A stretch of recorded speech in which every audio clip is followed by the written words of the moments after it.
demokrasi. Baik. Baik, selanjutnya kepada panelis Ibu Susi Dwi Haryanti untuk mengambil pertanyaan dari Fishball. Hurufnya adalah A. Penguatan demokrasi dengan amplop A.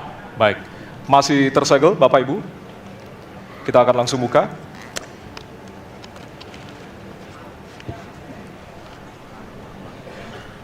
Salah satu pilar penting demokrasi adalah partai politik. Namun kepercayaan publik terhadap partai politik di Indonesia selalu rendah. Pertanyaan, apa kebijakan yang akan Anda lakukan untuk melakukan pembenahan tata kelola partai politik?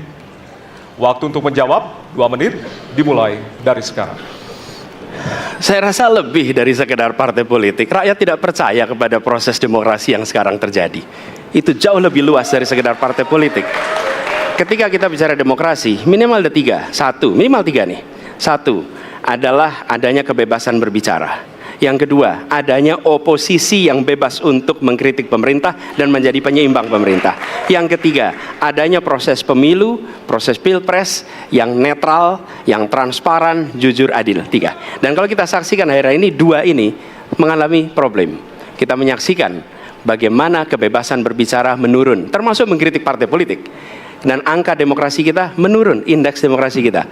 Bahkan pasal-pasal yang memberikan kewenangan untuk digunakan secara karet kepada pengkritik, misalnya Undang-Undang ITE atau pasal 14, 15 Undang-Undang Nomor 1 tahun 1946, itu semua membuat kebebasan berbicara menjadi terganggu.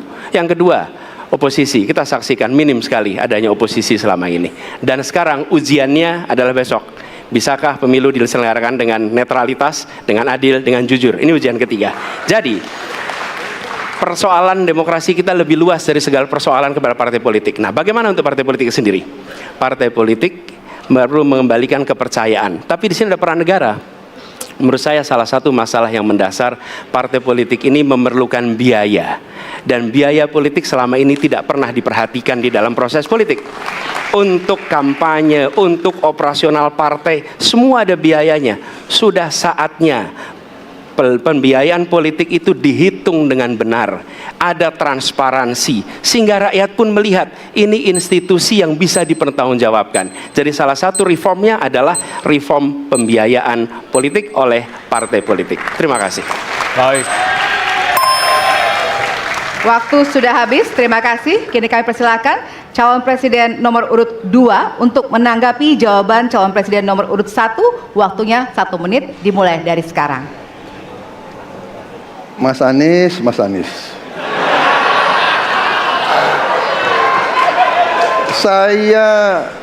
Saya berpendapat Mas Anies ini agak berlebihan. Mas Anies mengeluh tentang demokrasi ini dan itu dan ini. Mas Anies dipilih jadi gubernur DKI menghadapi pemerintah yang berkuasa. Saya yang mengusung Bapak.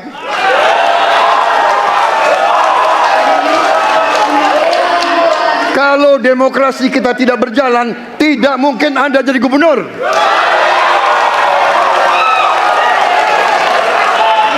Kalau Jokowi diktator, Anda tidak mungkin jadi gubernur.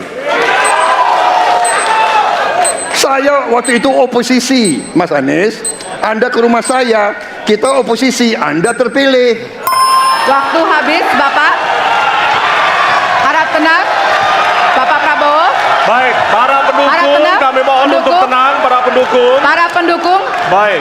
Harap tenang, kita akan lanjutkan dialog kita. Harap tenang, hadirin, harap tenang. Kami sampaikan kembali, hadirin harap tenang. Apabila tidak tenang, maka debat tidak dapat dilanjutkan. Ya, kami mohon kerjasamanya kepada para hadirin yang berada di halaman gedung KPU untuk bisa menaati aturan yang telah kita sepakati bersama. Ya, kita akan lanjutkan ke pertanyaan selanjutnya untuk calon presiden nomor urut 1. Ya.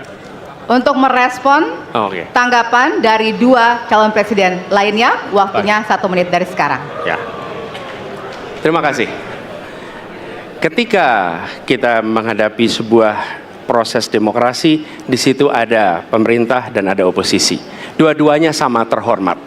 Dan ketika proses pengambilan keputusan itu dilakukan, bila ada oposisi, maka selalu ada pandangan perspektif berbeda yang membuat masyarakat bisa menilai. Karena itu oposisi itu penting dan sama-sama terhormat. Sayangnya tidak semua orang tahan untuk berada menjadi oposisi. Oke? Seperti sampaikan Pak Prabowo tidak tahan untuk menjadi oposisi. Apa yang terjadi? Beliau sendiri menyampaikan bahwa tidak berada dalam kekuasaan membuat tidak bisa berbisnis, tidak bisa berusaha. Karena itu harus berada dalam kekuasaan. Kekuasaan lebih dari soal bisnis, kekuasaan lebih dari soal uang, kekuasaan soal kehormatan untuk menjalankan kedaulatan rakyat. Baik, waktu Anda Baik, habis Bapak. terima Kami kasih. mohon sekali lagi kepada para hadirin yang berada di Hadirin. halaman KPU. Ditahan dulu. Baik, Pak Prabowo, Bapak mohon maaf. Prabowo, Bapak, mohon maaf. Waktu sudah habis. Waktu Ada sudah kesempatan. habis. Ya. Baik. Hadirin. Nanti ada kesempatan untuk kembali menanggapi. Baik. Dan kita akan beralih ke pertanyaan.